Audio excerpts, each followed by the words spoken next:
एक ऐसा ब्राह्मण जिसे भिक्षा में अन्न का एक दाना तक नहीं मिलता था। भूख से तड़पती उसकी पत्नी, जिसके पास तन ढकने को सही कपड़े तक नहीं थे।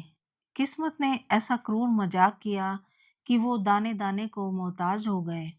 लेकिन फिर उनके जीवन में एक ऐसी चमत्कारी रात आई जिसने उनकी दरिद्रता को हमेशा हमेशा के लिए मरुस्थल की तरह सुखा दिया और उन्हें बना दिया राजाओं जैसा धनवान। आखिर क्या था वो गुप्त रहस्य? जानने के लिए बने रहिए इस वीडियो के अंत तक। नमस्कार दोस्तों, मैं साधना, विठल सोलफुल जर्नीज विद साधना में आपका हार्दिक स्वागत है। आज मैं आपको सुनाने जा रही हूँ अधिक मास के कृष्ण पक्ष की सबसे चमत्कारी एकादशी, परमा एकादशी की पौराणिक कथा। ये कोई साधारण कथा नहीं है। ये कथा स्वयं भगवान श्री कृष्ण जी ने अर्जुन को सुनाई थी। अगर आप भी अपने जीवन से आर्थिक तंगी, दुख और दरिद्रता को हमेशा के लिए मिटाना चाहते हैं, तो इस कथा को पूरे भाव से सुने। आगे बढ़ने से पहले वीडियो को लाइक कर दीजिए, चैनल को सब्सक्राइब कर दें, बेल आइकन दबाना बिल्कुल ना भूलें, क्योंकि आज की ये कथा आपकी सोच और किस्मत दोनों बदल सकती है। तो चलिए चलते हैं कांपिल्य नगरी के उस दौर में। श्री गणेशाय नमः। ओम नमो भगवते वासुदेवाय। श्री कृष्ण गोविंद हरे मुरारी। हे नाथ नारायण वासुदेव। कांपिल्य नगरी में सुमेधा नाम के एक अत्यंत ज्ञानी और धर्मात्मा ब्राह्मण रहते थे।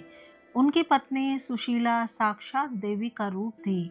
लेकिन कहते हैं ना कि पूर्व जन्म के कर्मों का फल भुगतना ही पड़ता है। सुमेधा और उनकी पत्नी घोर दरिद्रता का जीवन जी रहे थे। आलम यह था कि सुमेधा पूरा दिन भीख मांगते, पर उन्हें खाली हाथ ही लौटना पड़ता।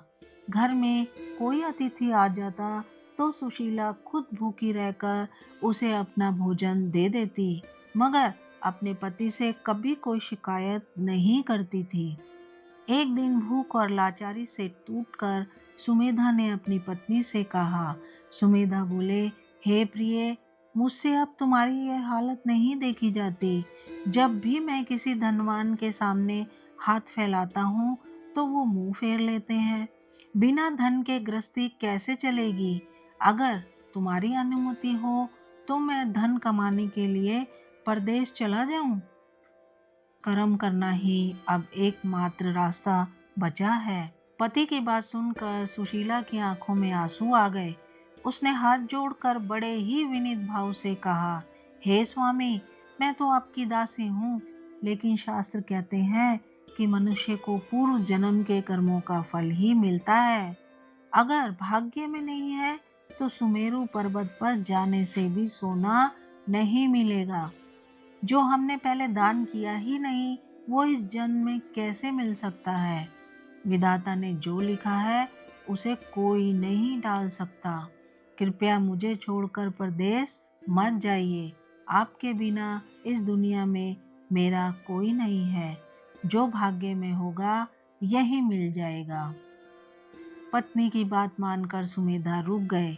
दिन बीतते गए और एक दिन उनके भाग्य ने करवट ली। उनके द्वार पर महान कौंडिन्य ऋषि का आगमन हुआ। ऋषि को देखकर ब्राह्मण दंपति के चेहरे खिल उठे।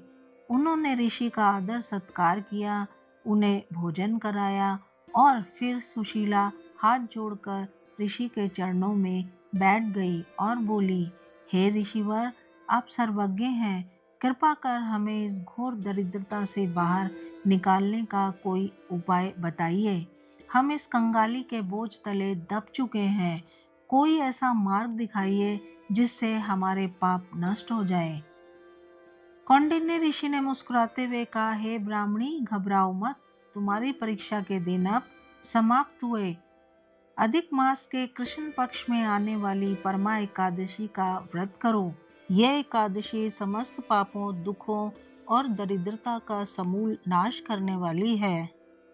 अरे, इसी व्रत को करके धनराज कुबेर को भगवान शिव ने धनाध्यक्ष का पद दिया था और इसी व्रत के प्रभाव से सत्यवादी राजा हरिश्चंद्र को उनका खोया हुआ राज्य और परिवार वापस मिला था।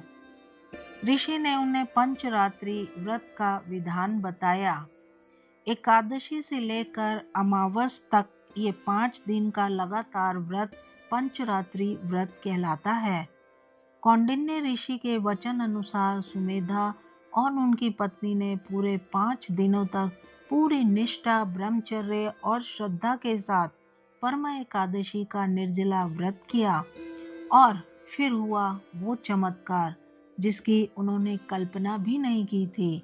जैसे ही व्रत पूरा हुआ, उनके आंगन में साक्षात एक राजकुमार रथ पर सवार होकर आया।